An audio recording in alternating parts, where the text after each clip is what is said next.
శ్రీకాకుళం జిల్లా కాశీబుగ్గలో ఆకతాయిలు వీరంగం సృష్టించారు. కాశీబుగ్గ సమీపంలో ఓ పెట్రోల్ బంక్ ఎదురుగా ఒక యువకుణ్ణి రౌండప్ చేసి కొట్టారు. కర్రలతో చావబాదారు.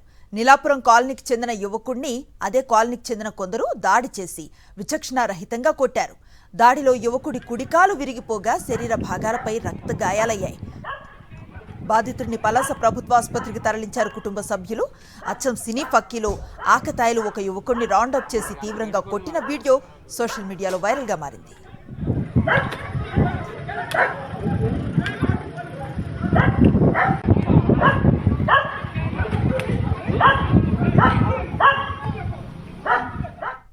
శ్రీకాకుళం జిల్లా కాశీబుగ్గలో ఆకతాయిలు వీరంగం సృష్టించారు. కాశీబుగ్గ సమీపంలో ఓ పెట్రోల్ బంక్ ఎదురుగా ఒక యువకుణ్ణి రౌండప్ చేసి కొట్టారు. కర్రలతో చావబాదారు. నీలాపురం కాలనీకి చెందిన యువకుణ్ణి అదే కాలనీకి చెందిన కొందరు దాడి చేసి విచక్షణారహితంగా కొట్టారు. దాడిలో యువకుడి కుడికాలు విరిగిపోగా శరీర భాగాలపై రక్త గాయాలయ్యాయి. బాధితుడిని పలాస ప్రభుత్వాసుపత్రికి తరలించారు కుటుంబ సభ్యులు. అచ్చం సినీ పక్కీలో ఆకతాయిలు ఒక యువకుడిని రౌండప్ చేసి తీవ్రంగా కొట్టిన వీడియో సోషల్ మీడియాలో వైరల్గా మారింది.